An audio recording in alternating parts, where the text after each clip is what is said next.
हरि ओम।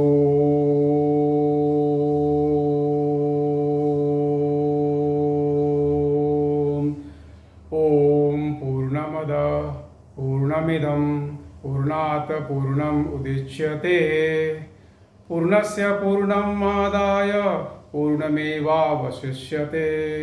ओम शांति शांति शांति। Hello everyone, myself Santosh Choubey. Good evening to all of you. और जैसा कि शाम को हम लोग करंट अफेयर्स की क्लास पढ़ते हैं, लेकिन आज करंट अफेयर्स की जो क्लास है उसमें हम लोग भारत के एक महान शख्सियत के बारे में बात करेंगे जिनका आज जन्मदिन है। और निश्चित रूप से आपको जानकारी है कि 14 अप्रैल 1891 को डॉक्टर बी आर अम्बेडकर का जन्म हुआ था। वे अम्बेडकर जिन्होंने उन जातियों को भारत में उचित स्थान दिलाया जो सदियों से दलित थे, पीड़ित थे। तो आज हम लोग उन्हीं के बारे में बात करेंगे। तो मैं सबसे पहले उनके बारे में चंद पंक्तियों से इस क्लास को आरंभ करना चाहता हूँ कि धरती हो या आसमां सब हमारे लिए पराए थे। धरती हो या आसमां सब हमारे लिए पराए थे और सदियों से हमने जातियों के नाम पर जख्म खाए थे। धरती हो या आसमां सब हमारे लिए पराए थे और सदियों से हमने जातियों के नाम पर जख्म खाए थे। और फिर एक दिन एक सितारा हमारे दर्द की दवा बनकर आ गया। फिर एक दिन एक सितारा हमारे दर्द की दवा बनकर आ गया। ऐसा हमदर्द मिला हमें कि हमें भी इंसान होने का हक दिला गया। एक ऐसा हमदर्द मिला कि हमें भी इंसान होने का हक दिला गया। My dear friends, my dear students, the social structure of India had some injustice with some caste of India। भारत की सामाजिक संरचना के कारण से भारत की कुछ जातियों के साथ में सदियों से अन्याय हुआ था। एंड उस अन्याय के खिलाफ जिस व्यक्ति ने अपनी लड़ाई लड़ी उस व्यक्ति का नाम है डॉक्टर बी आर अम्बेडकर। तो मैं आपको पहले तो उनके बारे में कुछ बता देता हूं और उसके बाद मैं आपको बताऊंगा उनके जीवन के कुछ ऐसे पहलुओं के बारे में जो उनके बारे में क्रिटिसिज्म किया जाता है, कुछ थोड़ी बहुत जो उनके बारे में बातें की जाती है। तो मैं आज उनके बारे में उन सभी बातों के बारे में एक एक करके मैं आपको बताना चाहूँगा। देखिए, सबसे पहले तो मैं उनके जीवन के बारे में थोड़ा सा बता दूँ कि देखिए, डॉक्टर बी आर अम्बेडकर का जन्म 14 अप्रैल 1891 को उस समय के सेंट्रल प्रोविंस और आज के मध्य प्रदेश के महू में हुआ था। इंदौर के पास महू है। और मैं आपको बता दूं कि उनका जो पारिवारिक उनकी पृष्ठभूमि थी, उनका जो फैमिली बैकग्राउंड था, यदि देखा जाए तो वो मिलिट्री का बैकग्राउंड था। उनके नाना जी सेना में थे, उनके दादाजी सेना में थे, उनके पिताजी सेना में थे, उनके चाचा जी सेना में थे। तो कहने मतलब यह है कि वे एक ऐसे जाति में जन्म लिए थे जिसको महार कास्ट कहते हैं। ऐसी जाति जिसको भारत के सामाजिक संरचना में सबसे नीचे रखा गया था, लेकिन उस जाति में होने के बावजूद चूंकि उनके परिवार का मिलिट्री बैकग्राउंड था, इसलिए उनके परिवार की स्थिति उतनी खराब नहीं थी जितनी कि अन्य हमारे दलित भाइयों की है। फिर भी सामाजिक जो व्यक्ति को समाज में जो भेदभाव होता है, जो डिस्क्रिमिनेशन होता है, उसका दर्द एक अलग प्रकार का दर्द है। उसको वही महसूस कर सकता है जो उस दर्द से गुजर चुका हो। तो मैं आपको बताना चाहूँगा कि देखिए, एक्चुअली जब ये हुए तो 14 भाई बहनों में से सबसे छोटे थे और इसके बाद इनका लालन पालन ठीक ठाक ही तरीके से हुआ। लेकिन विधाता को कुछ और ही मंजूर था। जब ये मात्र मैं कहना चाहूँगा कि 2 वर्ष के थे तो इनके माता जी का देहावसान हो गया। और उसके बाद पिताजी का रिटायरमेंट हुआ। पिताजी रिटायरमेंट बाद सतारा आ गए। फिर ये लोग बॉम्बे चले गए और वहीं पर बॉम्बे में इनका जो है दाखिला हुआ और यहीं पर वो पढ़ाई लिखाई करना शुरू कर दिए। सबसे पहले बताऊं कि अगर आप ये जानते हो कि from the beginning doctor Ambedkar was a very brilliant student, then I would like to tell you had misconception. कि अगर आप ये जानते हो कि डॉक्टर अम्बेडकर शुरू से ही पढ़ाई लिखाई में बड़े ही वे मेधावी छात्र थे, तो मैं आपको बताना चाहूँगा कि आपकी ऐसी अगर सोच है तो आपकी सोच गलत है। मैं आपको बता दूं कि जब उन्होंने बॉम्बे के एल्फिस्टन स्कूल से जब उन्होंने मैट्रिकुलेशन का एग्ज़ाम पास किया, तो मैट्रिकुलेशन का एग्ज़ाम पास किया तो उसमें आपको जान करके आश्चर्य होगा कि उनको सिर्फ 51% नंबर मिले थे। मैं बताना चाहूँगा आपको कि जो आपके 750 नंबर का उस समय जो है 750 नंबर की परीक्षा होती थी और 750 नंबर में इनको 382 नंबर मिले थे। 382 नंबर मिले थे। अगर आप इसको निकालोगे तो लगभग 51% आएगा, तो उनको 51% नंबर मिले थे। जब उन्होंने ग्रेजुएशन एल्फिस्टन कॉलेज से ग्रेजुएशन किया, तो मैं बताना चाहूँगा कि 1000 के पेपर में उनको 449 नंबर मिले। अगर आप परसेंटेज निकालोगे तो आता है 44.9%, मतलब लगभग 45%, 45%। I would like to tell you कि डॉक्टर बी आर अम्बेडकर जिन्होंने विदेशों में जा करके अपनी विद्वता का परचम लहरा दिया, जिन्होंने भारत की धरती पर वापस आकर के जिन्होंने अपनी विद्वता के बल पर लोगों को प्रभावित किया। मैं बताना चाहता हूं कि बचपन से ही वो बहुत पढ़ाई लिखाई मेधावी नहीं थे, लेकिन अपनी मेहनत से, अपनी लगन से, अपने उनके अंदर एक जो जुनून थी, उस जुनून से कि हमें उस जीवन को नहीं जीना है जिस जीवन के कारण से, जिस जीवन में केवल दुख है, पीड़ा है, संताप है, जहाँ पर भेदभाव है, जहाँ पे हमें अमानवीय तरीके से जीवन जीने के लिए बात किया जाता है, और इस जुनून ने उनको पढ़ने के लिए प्रेरित किया। दूसरी बात मैं आपको बता दूं कि अगर आप ये सोचते हो कि डॉक्टर बी आर अम्बेडकर ब्राह्मणों के बड़े विरोधी व्यक्ति थे, तो मैं आपकी जो यह धारणा है, इस धारणा को भी मैं आपको मिटाना चाहता हूँ। सबसे पहले मैं बताना चाहता हूं कि doctor B R Ambedkar was never against any caste और रिलीजन। वो किसी भी जाति या धर्म के खिलाफ नहीं थे, but the system which they are involve in that particular caste और that particular religion, he was complete against that. लेकिन वह किसी जाति या किसी धर्म के लोगों के द्वारा जो व्यवस्था बनाई गई या धर्म द्वारा व्यवस्था बनाई गई, उस व्यवस्था में जो लोगों को अन्याय हुए, उस अन्याय के खिलाफ थे। मैं आपको एक छोटी सी वाक्य बताना चाहता हूँ। देखिए, डॉक्टर बी आर अम्बेडकर का जन्म तो हुआ मध्य प्रदेश में, लेकिन इनकी जो आरंभिक शिक्षा दीक्षा हुई पहले सतारा में, फिर बॉम्बे में हुई। और मैं बताना चाहता हूं कि चूंकि ये रत्नागिरी जिले से, इनका जो मुख्य केंद्र रत्नागिरी था और वहां पर उनका गांव था अम्बा अम्बेडकर, तो उनके पिताजी ने क्या किया था, उनके पिताजी ने उनके नाम के साथ में लिख दिया था भीमराव अम्बा अम्बेडकर। उनके एक टीचर थे जिनका नाम था कृष्ण केशव अम्बेडकर। कृष्ण केशव अम्बेडकर जो डॉक्टर भीमराव अम्बेडकर से बहुत प्यार करते थे, उन्होंने क्या किया, उनके नाम के साथ में वह जो अम्बा अम्बेडकर शब्द था वो हटा करके अपना टाइटल दे दिया अम्बेडकर, अपना टाइटल दे दिया उन्होंने अम्बेडकर। और लिखते हैं डॉक्टर भीमराव अम्बेडकर साहब कि निश्चित रूप से स्कूल की स्थिति बहुत खराब थी, नो प्यू नो वाटर। जब चपरासी नहीं आता तो हमें कभी कभी पानी भी नहीं मिलता था, बैठने के लिए हमें घर से लेके आना पड़ता था टाट को। लेकिन उसी बीच में एक ऐसे कृष्ण केशव जो है अम्बेडकर, ऐसे हमारे टीचर भी थे, जो साग रोटी लाते थे और हमें कभी कभी साग रोटी खाने को देते थे। कहते उस साग रोटी की जो मिठास है, उसका जो एहसास है, वो मैं जीवन भर कभी भूल नहीं सकता। उस मिठास के आगे जीवन का कोई भी पकवान जो फीका है। दूसरी बात बता दूं आपको कि जिस व्यक्ति ने डॉक्टर भीमराव अम्बेडकर के लिए अपना जीवन ही समर्पित कर दिया, जिसने अपने जीवन की प्रकार से मैं कहूँगा कि उन्होंने अपने जीवन को उनके साथ में जोड़ लिया, वह व्यक्ति भी है एक ब्राह्मण जाति से ही थी, और जिनका नाम था सदा कबीर, जिन्होंने अपना नाम बदल के कर लिया सविता अम्बेडकर। तो जिनको मैं बताना चाहता हूं कि देखिए, जब डॉक्टर भीमराव अम्बेडकर साहब की तबीयत बहुत खराब हो गई, उनको डायबिटीज़ था, उनको हाई ब्लड प्रेशर था, उन्होंने भारत के संविधान को लिखने में और साथ ही इन्होंने सामाजिक रूप से जो पिछड़े लोग थे उनकी लड़ाई में उन्होंने इतना अधिक अपने आप को लगा दिया कि उस कारण से उनकी जो है तबीयत खराब हो रहती थी। उनका जो था वो कम रोशनी में पढ़ने के कारण से उनकी आँख खराब हो गई थी, वो डायबिटीज़ के शिकार भी हो गए थे, ब्लड प्रेशर, उनको हाई ब्लड प्रेशर था। जब उनको बॉम्बे के हॉस्पिटल में उनको जब भर्ती कराया गया, तो वहाँ पे उनकी मुलाकात जो है एक ऐसी मैं कहूँगा कि ऐसे शख्सियत से हुई जिन्होंने यह निर्णय कर लिया कि इंसान का काम होता है किसी की सेवा करना। And if anybody need you and he is deserving person, then you should try to sacrifice your life for that sake, क्योंकि जीवन एक बार मिलता है, और जीवन में अगर आपको कभी ऐसा मौका मिले कि जब आपको लगे इस व्यक्ति को हमारी बहुत सख्त ज़रूरत है।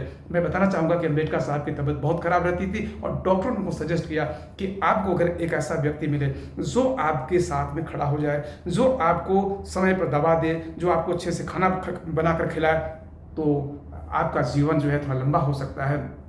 और डॉक्टर भीमराव अम्बेडकर ने एक ऐसी महिला से जो जाति से ब्राह्मण थी, और दूसरी बात है कि उनसे उम्र में 18 साल छोटी थी, उन्होंने जब प्रपोजल दिया, जब उन्होंने प्रस्ताव रखा कि I want to marry you, तो उन्होंने इसको खुशी खुशी स्वीकार कर लिया। जबकि अगर उस महिला की बात देखी जाए तो उस महिला के लिए बड़े संघर्ष की बात थी। पहला कि वे उम्र में उनसे बहुत बड़े थे, दूसरा बीमारी के शिकार थे, तीसरा जिस जाति से बाहर थे उस जाति को उस समय समाज में बहुत समाज में वह जाति उसमें स्वीकार नहीं थी लोगों की, लेकिन उस महिला ने विवाह किया। और देखो, बताना चाहूँगा कि विवाह के सिर्फ 8 साल के बाद डॉक्टर भीमराव अम्बेडकर नहीं रहे, उस महिला ने पूरा जीवन उनके लिए गुजार दिया। तो डॉक्टर भीमराव अम्बेडकर किसी जाति के खिलाफ नहीं थे, लेकिन हमारे समाज में जो ब्राह्मणवादी व्यवस्था है, जिस व्यवस्था में कुछ जातियों को प्रिविलेज दिया गया और कुछ जातियों को हम लोगों ने दबा करके रखा, कुछ जातियों के साथ में हमने अमानवीय रूप से व्यवहार किए, जिस व्यवस्था को बनाने वाले कुछ ब्राह्मणवादी सोच के लोग थे, इसको ब्राह्मणवादी व्यवस्था कहते, उसको मनुवादी व्यवस्था कहते। He was against the Manuvadi system, he was not against any Brahmin. वो किसी ब्राह्मण के खिलाफ नहीं थे, वह बल्कि ब्राह्मणवादी व्यवस्था के खिलाफ थे। और मैं आपको अपनी पर्सनल बात बताऊं कि मैं भी इस व्यवस्था के खिलाफ हूं, जो व्यवस्था किसी अन्याय पर आधारित हो, क्योंकि नजर को निगाह का हक है, मन को आह का हक है, एक दिल है मेरे पास, उसे भी गुनाह का हक है। दुनिया का कोई व्यक्ति चाहे जैसा भी हो, हर व्यक्ति को मौका मिलना चाहिए उसके जज्बातों को, अपने जज्बातों को जो है मूर्त रूप प्रदान करने के लिए। और अगर डॉक्टर भीमराव अम्बेडकर एक पढ़े लिखे व्यक्ति थे, लेकिन इसके बाद भी अगर उन्हें जाति के नाम पर उनके साथ दुर्व्यवहार किया गया, तो जिस व्यवस्था कारण से दुर्व्यवहार किया गया, अगर उस व्यवस्था के खिलाफ वो खड़े थे, तो मैं कहता हूँ वो किसी जाति के खिलाफ नहीं थे, बल्कि वह उस अन्याय रूपी उस पैटर्न के खिलाफ थे, जिस पैटर्न को कुछ लोगों ने मिलकर बनाया था। दूसरी बात मैं आपको बताना चाहता हूं कि कुछ लोग कहते हैं कि डॉक्टर भीमराव अम्बेडकर जो है वो क्षत्रियों के भी खिलाफ थे। तो उन्होंने जो शूद्रों के ओरिजिन के बारे में बताया, उन्होंने कहा कि शूद्र जो है दे वर आर्यन, वे आर्य लोग थे, और वे कोई और नहीं थे बल्कि वो भारत के क्षत्रिय थे। वे कहते थे कि दे वर डिग्रेडेड क्षत्रिय, कि वे क्षत्रिय जिनके समाज में स्थिति खराब हो गई, जो समाज में डिग्रेड हो गए, वही बाद में शूद्र हो गए। क्योंकि समाज में देखो कोई जाति का मतलब नहीं होता, समाज में होता कि आप आर्थिक रूप से किस प्रकार से मजबूत हो, और जो व्यक्ति आर्थिक रूप से मजबूत था वही धीरे धीरे ब्राह्मण क्षत्रिय बन करके समाज को चलाने लग गया, और बाकी जो लोग आर्थिक रूप से धीरे धीरे कमजोर पड़ गए थे, उन व्यक्तियों को शक्तिहीन किया गया नियम कानून बना करके, और धीरे धीरे वो समाज के निचले पैदान पे खिसक गए। और चूंकि कुछ धन जो है वो धन पैदा करने वाले वैश्यों के पास था, इसलिए वैश्यों की स्थिति तो ठीक रही, लेकिन शूद्र जी के पास केवल सेवा ही था, और वह सेवा बेचारा और सेवा उसने किया निश्चित रूप से, लेकिन वो धन का उसके पास अभाव था। और आज भी देखो, आप देख सकते हो, अगर आपके घर में 4 भाई लोग हैं, एक बड़ा दिल का अच्छा है, सच्चा है, प्यारा है, लेकिन अगर उसके पास पैसा नहीं है तो उसकी कोई कीमत नहीं होती। और मैं कहना चाहता हूं कि यही कारण है कि जो शूद्रों के साथ में अन्याय हुआ,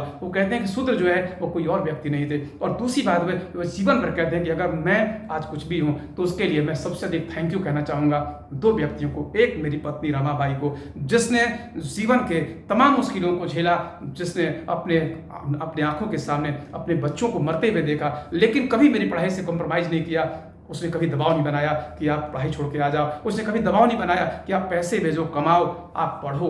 उसने यहाँ तक कि हमें अपने बच्चों की कुर्बानी देनी पड़ गई। मैं बताना चाहता हूँ कि डॉक्टर भीमराव अम्बेडकर साहब के 4 बच्चे हुए थे, बल्कि 5 बच्चे हुए थे, सॉरी, 4 बच्चे जो है उनके साथ नहीं रहे। एक बच्चा सिर्फ उनका जीवित रहा, जिनको हम लोग जसवंत अम्बेडकर के नाम से जानते हैं। तो आपको मैं बताना चाहता हूं कि वे जिस व्यक्ति के सबसे अधिक शुक्रगुजार थे वो इनकी पत्नी थी रमाबाई, और दूसरे व्यक्ति जो है वह थे आपको साजीराव गायकवाड़, बड़ौदा के साजीराव गायकवाड़, जिन्होंने उनको प्रोत्साहन दिया कि you should fight against the system, I am the king, I am the monarch, but I am trapped in the social structure of India. मैं भारत के सामाजिक संरचना से जकड़ा हुआ हूँ, इसलिए मैं इसको नहीं कर पाऊंगा। लेकिन आपको, अगर आपके पास दम है तो आप करो। और उन्होंने उनको जो है उनके लिए 11.5 11.5 जो है पाउंड का की वजीफा उन्होंने जो शुरू किया था वो वजीफा दिया, और उसी वजीफे, उसी जो है स्कॉलरशिप के माध्यम से वो आपके पढ़ने के लिए कोलंबिया यूनिवर्सिटी गए, और फिर इसके बाद वहाँ से उन्होंने लंदन में पढ़ाई की, और उन्होंने हालांकि संघर्षों में पढ़ाई कर किया। जब वो आए तो मिलिट्री अकाउंटेंट के रूप में उनकी भर्ती भी हुई, लेकिन उनको बताना चाहता हूं कि वहां पर भी उनको जाति धर्म की जाति के नाम पर बड़ा ही उनके साथ भेदभाव किया गया। लेकिन मैं बताना चाहता हूं कि इसके बावजूद भी वो उस व्यवस्था के खिलाफ जरूर थे जो व्यवस्था बनाई गई थी, जिसमें उनको जगह नहीं थी पढ़े लिखे होने के बावजूद। लेकिन वे कहते हैं कि अगर सयाजी गायकवाड़ जो क्षत्रिय थे, अगर वो नहीं होते तो आज मैं जीवन में जहाँ पे हूँ मैं वहाँ पे नहीं होता। तो निश्चित रूप से देखो, उनको किसी जाति से कोई भी दुराव नहीं था। He was the man of justice, वे न्याय के लिए लड़ते थे।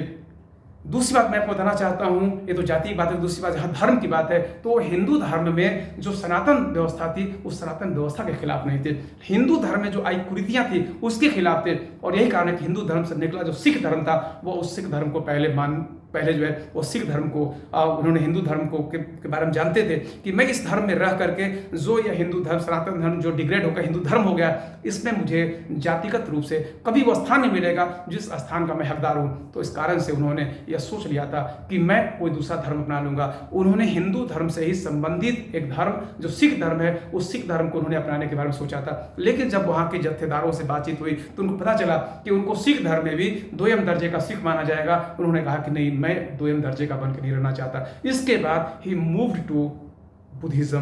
Buddhism is not different from the Sanatan religion. बौद्ध धर्म है वो भी सनातन धर्म से निकला हुआ एक धर्म है, जैसे हिंदू धर्म निकला है, जैसे जैन धर्म निकला है। तो ही was not against the Sanatan religion, but he was against the system which was degraded, against the system which was perverted. जो सिस्टम विकृत हो गया था उस विकृत सिस्टम के खिलाफ थे। और इस प्रकार से बताना मैं चाहूंगा कि उन्होंने उस बौद्ध धर्म को अपनाया जहां पे सब बराबर थे, जहां पर स्त्री पुरुष का कोई भेद नहीं, जहां पे जातियों के नाम पर कोई जुल्म नहीं, जहां पे लोगों को अपने जीवन के सपनों को आगे बढ़ाने के मौके थे। और मैं बताना चाहता हूं कि 1956 में जब उन्होंने अपना कन्वर्जन किया for the single day, 5 lakh लोगों ने उनके साथ में अपने धर्म को बदल लिया, और दुनिया में इतना बड़ा धर्मांतरण आज तक कभी नहीं हुआ था।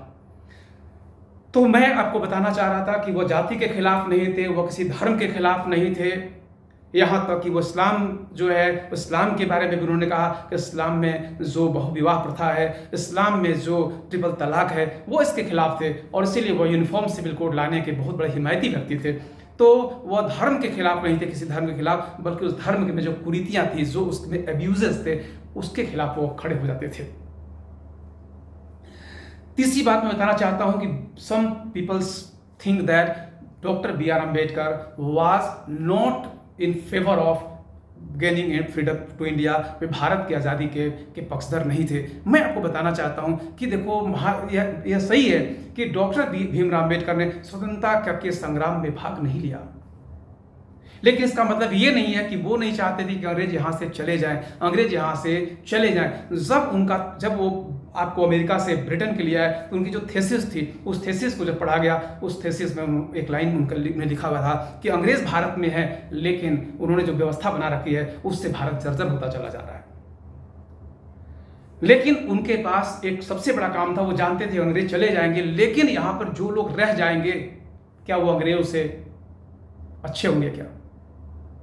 अगर आप अपने ही लोगों के साथ जुल्म करते हो, आप अपने ही बड़प्पन के लिए अपने अपने अपने जाति के नाम पर अपने आप को बड़ा मानते हो और किसी के साथ में जुल्म करते हो, तो ऐसी आज़ादी हम लेकर क्या करेंगे? इसलिए उनका मानना था emancipation of depressed class is not less important than the freedom of India. भारत की आज़ादी से कम महत्वपूर्ण नहीं है हमारी जो दलित भाई हैं उनका उद्धार करना। इसलिए वो भारत की आज़ादी के बारे में प्रखर रूप से नहीं बोलते थे, मुखर रूप से नहीं बोलते थे, लेकिन इसका मतलब ये नहीं था कि वो उसके खिलाफ थे। हाँ, ये बात सही है। 1942 में जब भारत छोड़ो आंदोलन हुआ तो डॉक्टर भीमराव अम्बेडकर ने भारत छोड़ो आंदोलन में का जो आंदोलन का उन्होंने विरोध किया था। उनका ये कहना था कि अंग्रेज अभी युद्ध में संलिप्त हैं और जाहिर सी बात यह है कि हम थोड़ी समय के बाद में इसमें बात कर लेंगे।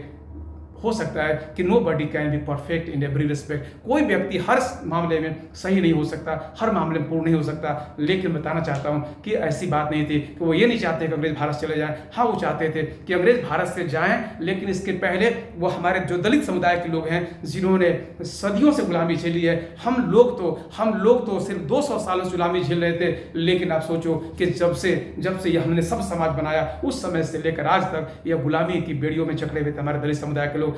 तो वो लंबी जो गुलामी थी, उस लंबी गुलामी की बेड़ियों को वो कटवाना चाहते थे। और मैं कहता हूं कि इसमें कहीं कोई बुराई वाली बात नहीं है। साथ ही साथ लोग कहते हैं कि he was against Mahatma Gandhi. वो देखो, महात्मा गांधी के सिद्धांत के खिलाफ ऐसा लोग कहते हैं। मैं देखो बताना चाहता हूं कि वो कहते थे कि जब आप किसी को भगवान मानकर उससे मिलने जाओगे तो आप कभी भी उसके बारे में सोच नहीं पाओगे। You have to go to the person being opposite to him. आप जब ये सोच कर जाओगे कि आप उसके खिलाफ हो, तो अब आप उस व्यक्ति के बारे में जान पाओगे। उन्होंने कहा कि मैंने महात्मा गांधी के अंदर झांका, मैंने महात्मा गांधी का झांका, और तो मुझे उसमें महात्मा नहीं दिखाई दिए। उन्होंने कहा कि ही वाज पॉलिटिशियन देन महात्मा। वह महात्मा होने से ज्यादा जो है राजनीतिज्ञ थे। मैं भी देखो मानता हूं कि महात्मा गांधी व्यक्तिगत रूप से उनके जीवन में बड़े उतार चढ़ाव हैं। हाँ, लेकिन जो सिद्धांत महात्मा गांधी ने दिया, उस सिद्धांत से देश को आज़ादी मिली, देश को सत्ता मिली। देश को महात्मा गांधी से ज़्यादा महात्मा गांधी के सिद्धांतों की जरूरत है। और जाहिर सी बात है, महात्मा गांधी के सिद्धांत जो है वो सिद्धांत सर्वोपरि हैं, और उसको डॉक्टर भीमराव अम्बेडकर भी मानते थे। वो महात्मा गांधी के सिद्धांतों को माना करते थे। हालांकि उन्होंने ये पूछा एक बार महात्मा गांधी से कि अगर आप जातिवादी व्यवस्था के खिलाफ हो तो आपने खद्दर पहनने की जगह पर यह क्यों नहीं कह दिया लोगों से कि कांग्रेस की सत्ता तभी किसी को मिलेगी जब वह व्यक्ति कम से कम किसी न किसी दलित को अपने यहाँ नौकरी दिया हो, किसी न किसी दलित के यहाँ कभी वह सप्ताह में कम से कम एक बार खाना खाता हो, किसी दलित के यहाँ वो बैठ करके वह किसी दलित के साथ वो संबंध जोड़ने की बात करता हो। आपने अगर कांग्रेस संस्था के लिए इसको अनिवार्य किया होता तो शायद भारत में ये जो जाति का जो यह जातिगत रूप से यह जो संक्रमण फैला हुआ है, इस संक्रमण पर हम बहुत अधिक विजय पा सकते थे। तो मैं आपको ये बताना चाहता हूं कि देखो, डॉक्टर भीमराव अम्बेडकर जो है वो महात्मा गांधी से इस बात के खिलाफ थे कि आप जाति प्रथा जिस प्रकार से मिटाना चाहते हो उस प्रकार से मिट नहीं सकती। दूसरी बात कि महात्मा गांधी वर्ण व्यवस्था के खिलाफ नहीं थे, लेकिन क्योंकि उनका ये मानना था कि जो वर्ण व्यवस्था है वह हमारे इकोनॉमिक सिस्टम पे आधारित है। वह जो है वर्ण व्यवस्था है उसको बांटा गया, समाज जो है वो व्यवस्था में बटा होता है, इसमें कोई बुराई नहीं है। डॉक्टर भीमराव अम्बेडकर कहते थे यह वर्ण व्यवस्था जो आई हुई, उस वर्ण व्यवस्था में जो बंटवारा हुआ, उस बंटवारे पर शूद्रों को जो सेवा का काम मिल गया, वो उस बात के खिलाफ होते थे।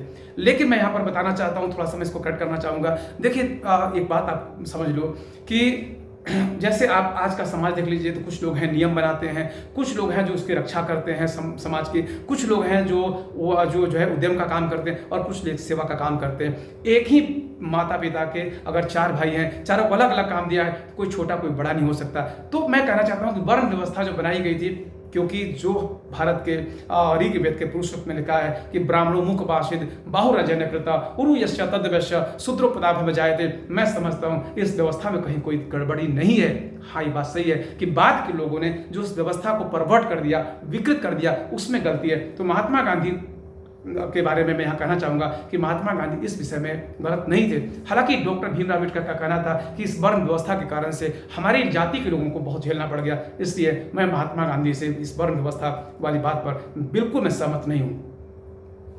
साथ ही साथ मैं बताना चाहता हूँ कि जब बात हो गई कि दलितों को जो है राम से मैकडोनाल्ड की घोषणा हुई कि दलितों को दिया जाएगा, आपको कुल मिलाकर के 71 सीटें रिजर्व की जाएंगी 1582 विधानसभा की सीटों में। महात्मा गांधी भूख हड़ताल पर चले गए।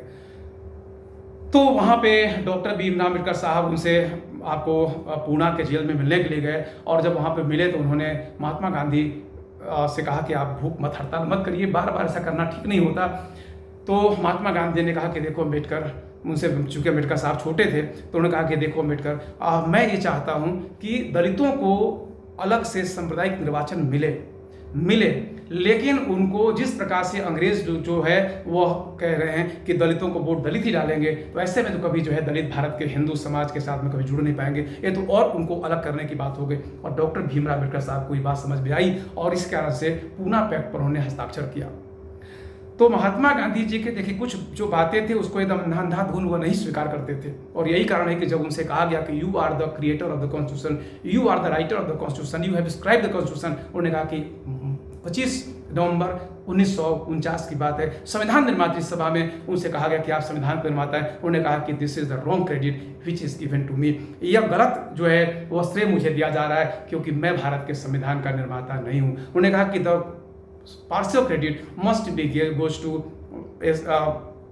must be goes to Benegal Narsing Rau and S N Mukherjee. उन्होंने कहा कि भारत का संविधान बनाने में जो सबसे बड़ा क्रेडिट है वह जाना चाहिए आपको बेनहले नरसिंह राव को और एस एन मुखर्जी को। और उन्होंने कहा कि जहाँ तक मेरे संविधान बनाने की बात है मैंने वही लिखा जो मुझसे लिखवाया गया, और यही कारण है कि 1953 में राज्यसभा में उन्होंने एक स्टेटमेंट दिया था। उन्होंने कहा था कि भारत का संविधान मैं जो लिखना चाहता था वो लिख नहीं पाया, यह संविधान किसी काम का नहीं है, और यदि संविधान को जलाने की बात होगी तो सबसे पहला व्यक्ति मैं हूँगा जो इस संविधान मैं जलाऊंगा। तो इस तरीके से देखो मैं कहना चाहता हूं आपसे कि जो डॉक्टर भीमराव अम्बेडकर हैं वो doctor Bhimrao he was a man of logic, वह एक तर्क वाले आदमी थे। ही वाज एन इकोनॉमिस्ट, वह एक ऐसे व्यक्ति थे जिनको चीज़ें बहुत लंबी दूर तक दिखाई देती थी, और यही कारण है कि उन्होंने फाइनेंस कमीशन ऑफ इंडिया की स्थापना करवाई, क्योंकि जानते थे कि केंद्र के पास अगर पूरी शक्ति आ जाएगी फाइनेंस की तो राज्य जो है वो बिलखते रहेंगे पैसे के लिए, और इसलिए उन्होंने कहा कि नहीं एक इंडिपेंडेंट बॉडी होनी चाहिए, और फाइनेंस कमीशन ऑफ इंडिया जो है भारत का वित्त आयोग वह उन्हीं की देन है।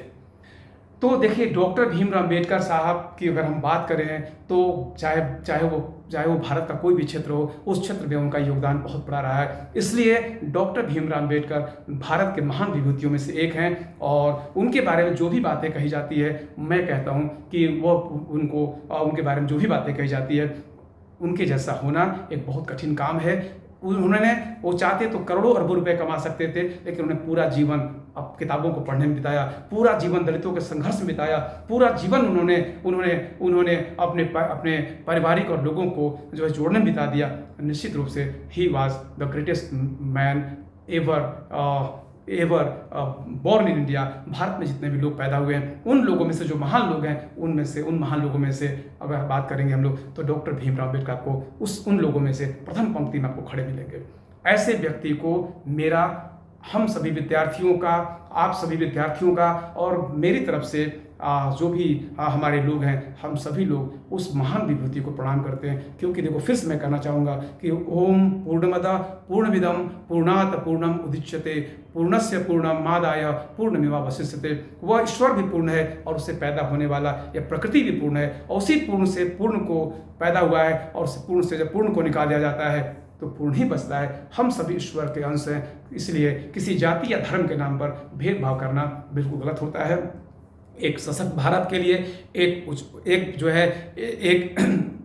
मजबूत भारत के लिए, एक ऐसे भारत के लिए जिस भारत में हर व्यक्ति को फक्र हो कि वी आर इंडियन, हमें ऐसे भारत का निर्माण करना है, और ऐसे भारत का निर्माण आपके डॉक्टर भीमराव अम्बेडकर जैसे लोगों के नक्शे कदम पर चल के ही होगा। जहाँ तक एक बात मैं बताना भूल गया कि जहाँ तक अगर आप आरक्षण की बात करोगे तो उन्हें आरक्षण के बारे में कहा था कि जो विधानसभा लोकसभा में जो आरक्षण दिया जा रहा है ये आरक्षण 10 साल के लिए रहेगा, ऐसा प्रावधान किया गया था भारत संविधान में। लेकिन हमारे जो नीति निर्माता हैं इन्होंने अपने राजनीतिक लाभ पाने के लिए इस आरक्षण के पूरे जंजाल को ही क्या कर दिया, उसको एक जाल बना दिया, और निश्चित रूप से जो प्रतिभाएं हैं वो सफ़र कर रही हैं इसके नाम पर। हाँ, आरक्षण मिलना चाहिए कुछ जातियों को, आरक्षण मिलना चाहिए कुछ लोगों को जो समाज के कमज़ोर वर्ग के लोग हैं।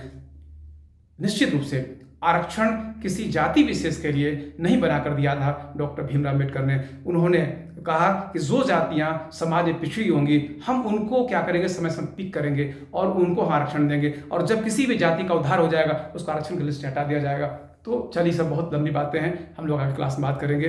बस मैं आज उस महान विभूति को, आज उनका जन्मदिन है, मैं आप सभी विद्यार्थियों की ओर से अपनी ओर से प्रणाम करता हूँ। Thank you very much everyone.